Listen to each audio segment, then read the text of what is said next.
Hello guys, இது உங்கள் myth mind channel. நம்ம எல்லாரும் ஏலியன்ஸை பற்றி கேள்விப்பட்டிருப்போம். என்னைக்காவது யோசிச்சு பார்த்துருக்கீங்களா? ஏலியன்ஸ் எல்லாம் உண்மையிலே இருக்கா இல்லையா, இது இருந்தால் எப்படி இருக்கும் அப்படின்றத. இப்போ ஏலியன்ஸை பற்றி சில ஆதாரங்கள் நம்ம ராஜ்யபாளையத்தில் கிடைச்சிருக்கு. அது எந்த மாதிரியான ஆதாரம், இல்லை உண்மையிலேயே அது ஏலியன்ஸ்க்கான ஆதாரம் தானா அப்படின்ற எல்லா விஷயத்தையும் இந்த வீடியோவில் பார்ப்போம். வாங்க வீடியோக்குள்ள போகலாம். நம்ம விருதுநகர் மாவட்டம் ராஜ்யபாளையம் இருக்கு இல்லையா, அங்கிருந்து மீனாட்சிபுரம் அப்படின்ற ஊருக்கு போற வழியில சில மலை குன்றுகள் இருக்கு. அந்த மலை குன்றுல ஒரு குன்று தான் குன்றக்குடி மலை அப்படின்னு சொல்லுவாங்க. அந்த மலையில சில குகைகள் இருக்கு. அந்த குகையில இப்ப சில குகை ஓவியங்களை கண்டுபிடிச்சிருக்காங்களாம். ஆனா இது சாதாரண குகை ஓவியம் கிடையாது. குறைஞ்சது 2500 இருந்து 3000 ஆண்டுகளுக்கு பழமையான ஓவியம் அப்படின்னு சொல்றாங்க. கொஞ்சம் யோசிச்சு பாருங்களேன். இப்ப நம்ம பேப்பர்ல வரைஞ்சாவே ஒரு மாசமோ இல்ல குறைஞ்சது ஒரு 6 மாசமோ வச்சிருந்தா அது அழிஞ்சு போயிடுது. ஆனால் 2500 3000 ஆண்டுகள் பழமையாக இருக்குது. ஆனால் இன்னமும் அழியாமல் தான் இருக்குது. இப்படிப்பட்ட ஓவியத்தை யார் வரைஞ்சிருப்பாங்க அப்படின்னு உங்களுக்குள்ளே கேள்வி வருது தானே. இதை வரைஞ்சது வேற யாரும் இல்லை, நம்மளுடைய முன்னோர்கள் தான். அதுவும் மெக்காத்தலிக் கால ஓவியங்கள் அப்படின்னும், இது வேட்டுவர் பழங்குடியினால வரையப்பட்டது அப்படின்னும். குகை ஓவியம் நார்மலாக குகை ஓவியம் அப்படின்னு சொன்னால் படர்கோடு ஓவியம் இல்லைன்னா ஏன்சியன் ராக் பெயிண்டிங் அப்படின்னு இங்கிலீஷ்லையும் சொல்லுவாங்க. இந்த குகை ஓவியங்கள்லேயே சில வகையான ஓவியங்கள் இருக்குது. அதுவும் நிறைய கலர்ஸில் இந்த மாதிரி குகை ஓவியங்கள் அங்கங்கே கண்டுபிடிச்சிருக்காங்க. இப்போதைக்கு கண்டுபிடிச்ச ஓவியங்களோட கலரை பார்த்தீங்கன்னா வச்சுக்கலாம், red colour, green colour, white colour, black and மஞ்சள், அந்த மாதிரி நிறைய கலர் குகை ஓவியங்களில் இருக்குது. ஆனால் இப்போ இங்கே நம்ம ராஜபாளையத்தில் கண்டுபிடிக்கப்பட்ட ஓவியத்தோட கலர் என்னன்னா ஒயிட் கலர். ஒவ்வொரு கலர் ஓவியத்துக்கும் ஒரு அர்த்தம் இருக்குங்க. எல்லாம் நினைப்பீங்க, என்னடா கலரில் போய் என்ன அர்த்தம் இருக்குது அப்படின்னு சொல்லிட்டு. ஆனால் அந்த காலத்தில் ஒவ்வொரு கலருக்கும் ஒவ்வொரு விஷயத்துக்கும் சம்மந்தப்படுத்தி தான் அவங்க ஓவியத்தையே வரைவாங்க. நம்ம உதாரணத்துக்கு சொல்லணும் அப்படின்னா, ரெட் கலரில் குகை ஓவியம் இருந்துச்சு அப்படின்னா அது எடமைண்ட் அப்படின்ற ஒரு வேதிப்பொருளால், இயற்கையாக கிடைக்கக்கூடிய அந்த வேதிப்பொருளால் வரைஞ்சிருப்பாங்க.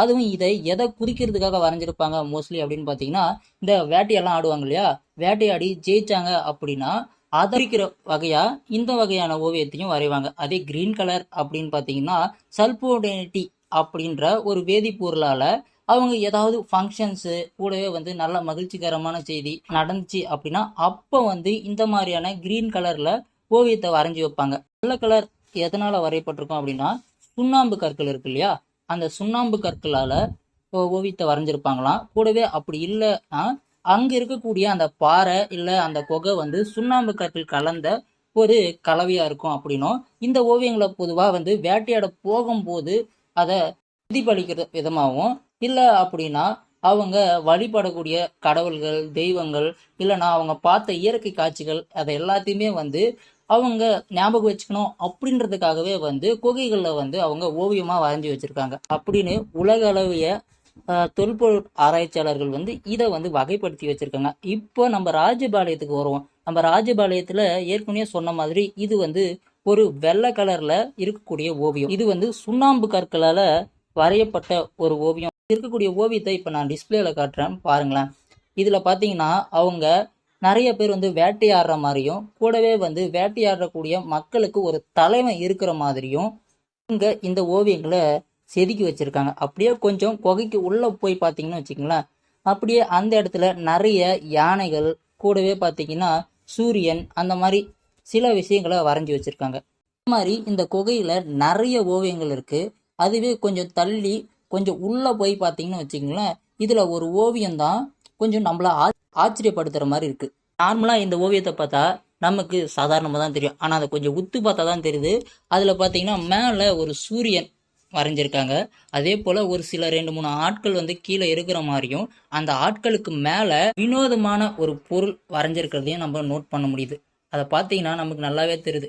நடுவில் ஒரு வட்டம் இருக்குது, 2 பக்கமும் ஒரு சின்னதாக ஒரு கூம்பு மாதிரி இருக்குங்களா. இதை பார்க்க நமக்கு என்ன தோணுது, பறக்கும் தட்டு மாதிரியே தெரியல, அதாவது யூஎஃப்ஓ மாதிரி தெரியுது பார்த்தீங்களா.